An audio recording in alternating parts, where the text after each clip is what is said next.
In 1861, 3 bulls, says I. In 1861, 3 bulls, says I. In 1861, we licked the Yankees at Bull Run. And we'll all drink stone blind. Johnny, come fill a bowl.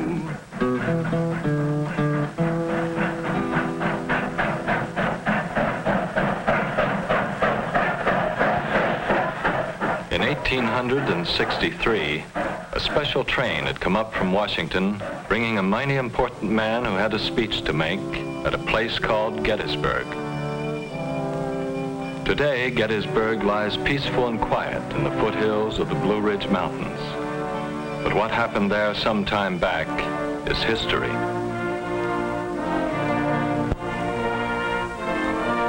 Not far from Gettysburg, there's a great valley lying astride, calling it the Cumberland, and another south, the Shenandoah. And at Harper's Ferry, right where the valleys meet, a grave and tragic conflict springs to life. I, John Brown, am now quite certain that the crimes of this guilty land will never be purged away but with blood. John Brown's body lies a moldering in the grave, but it marched on above the great valley, anticipating a deadly struggle between two ways of life.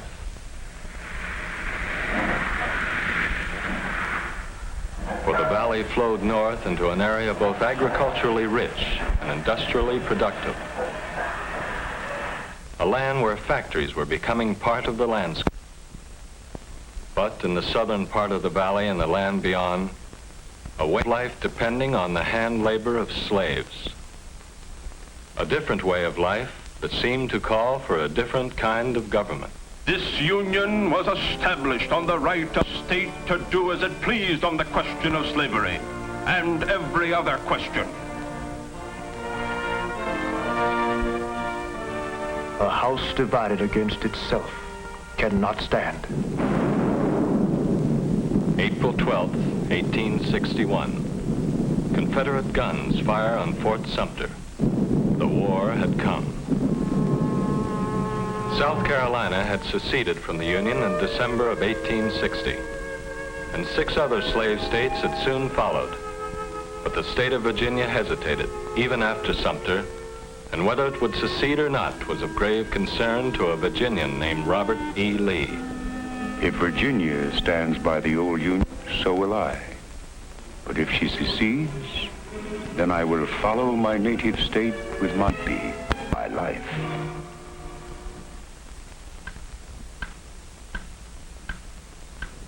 And so when Virginia seceded, 5 days after Sumter, the North lost more than a state. It lost a general. Through a mistake we lost Bull Run, 3 bulls, says I. Through a mistake we lost Bull Run, 3 bulls, says I. Through a mistake we lost Bull Run, and we all skedaddled to Washington. And we'll all drink stone blind. Johnny, come fill the bowl. Neither side had wanted it, but the first battle was at hand. And man or boy, Johnny Reb or Billy Yank, each soldier faced his own worst moments alone, waiting.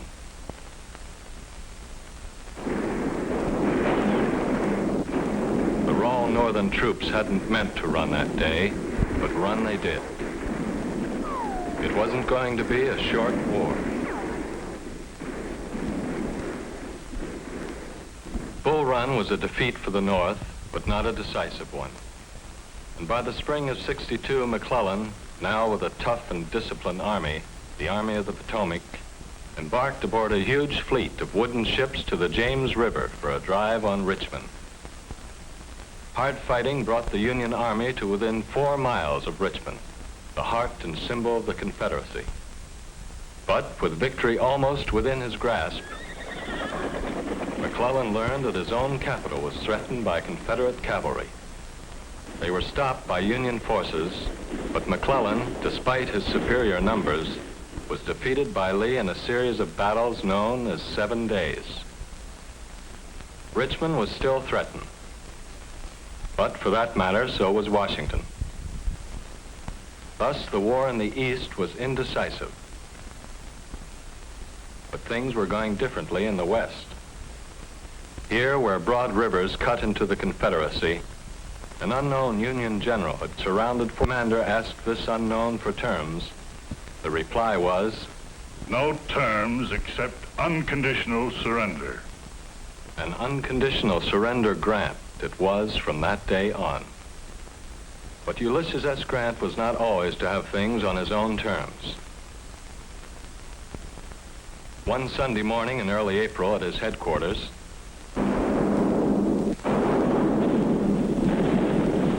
Grant's forces had been surprised, and thus began the terrible Battle of Shiloh. 40,000 Confederates pressed the Union troops to the very edge of the river, towards what looked like inevitable disaster. But Federal reinforcements arrived overnight, reinforcements which turned the tide of the battle. And when it was over, the Union Army held the ground, but at a cost more terrible than could be imagined.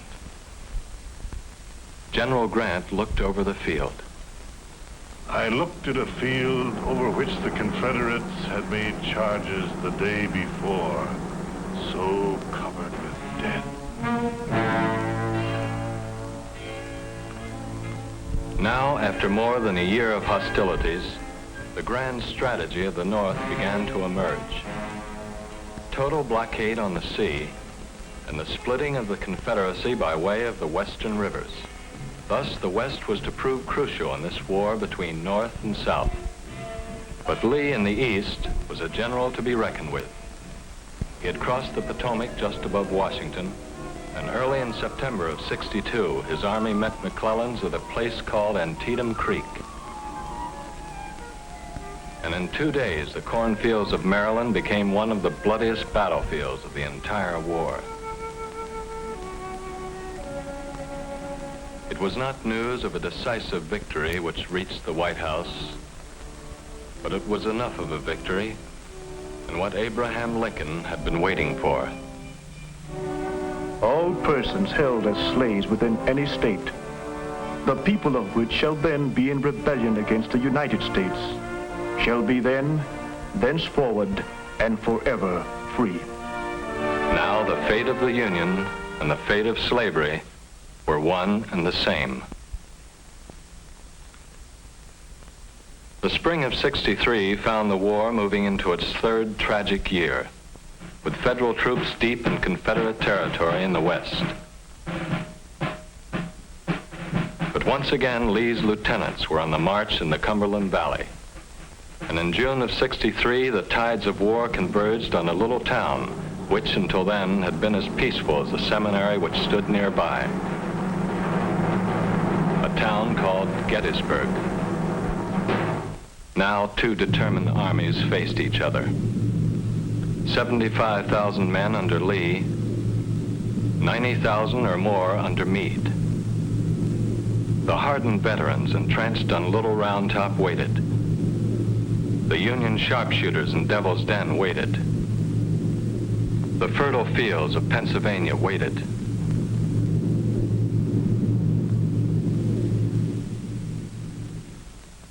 But Lee's first assault failed to dislodge the Federal troops from Cemetery Ridge. Meade's men got what sleep they could among the graves that night. The fighting had been hard. And when morning of the 3rd day came, Lee mounted his fateful attack.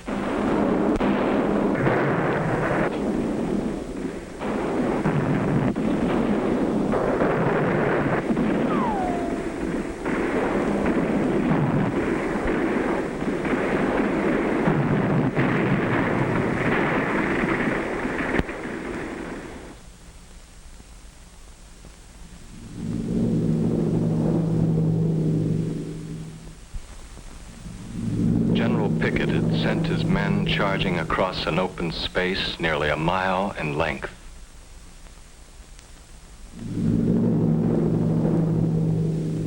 They had moved with the steadiness of a dress parade. Their defeat was one which all but sealed the fate of the Confederacy.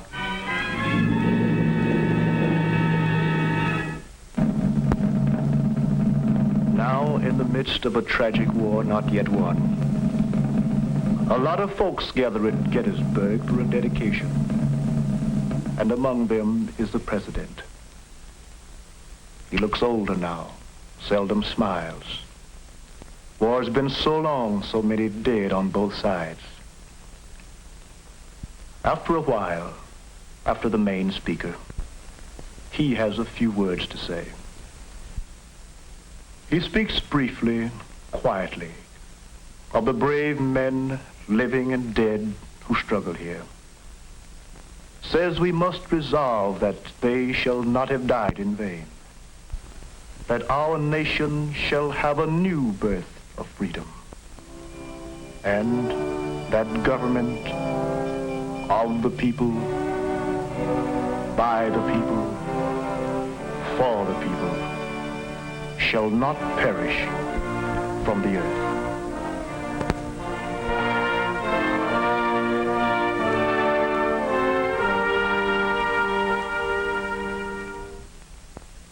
But the terrible war went on, and once again the West proved crucial. Vicksburg had surrendered to Ulysses S. Grant in July of '63. Then Grant took command in Chattanooga and stormed the Confederate positions on Missionary Ridge. East Tennessee, the way into Georgia, was now in Union hands, as was the Mississippi River. The Confederacy was divided, and in Grant, Lincoln had at last found a fighting general. Now placed in supreme command of all Union forces, Grant threw the Army of the Potomac into the Wilderness Campaign. Slashed at Lee's line, was pushed back, struck again and again. The South was slowly being worn down by the better equipped and larger armies of the North, by strangling blockade on the sea. And once again, word came from the West. Federal victories there were opening the way into Georgia. And the way into Georgia was taken by William Tecumseh Sherman. Atlanta fell to Sherman in August of '64, and then began a 300-mile march to the sea, a march whose mission was to destroy the productive heartland of the South, a march whose mission was accomplished. The garden area of the Confederacy was laid waste. In 1864, the rebels had enough of the war, and we'll all drink stone blind. Johnny, come fill the bowl. The war could not go on much longer. Grant besieged Petersburg, and with Sherman's cavalry joining him, forced Lee to abandon his capital. It is April 3rd, 1865. Lee's armies are all but surrounded. 6 days later, two former graduates of West Point meet in a small house in a town called Appomattox. And Ulysses S. Grant, whose initials stand for unconditional surrender, converses at length with Robert E. Lee, who hopes for something better than unconditional surrender. My men would like to take their mounts home with them for the spring plowing. Yes, it's doubtful if they will be able to put in a crop without the horses they are now riding. With malice toward none, with charity for all, let us bind up the nation's wounds, to care for him who shall have borne the battle, and for his widow and his orphan, to do all which may achieve and cherish a just and lasting peace among ourselves and with all nations.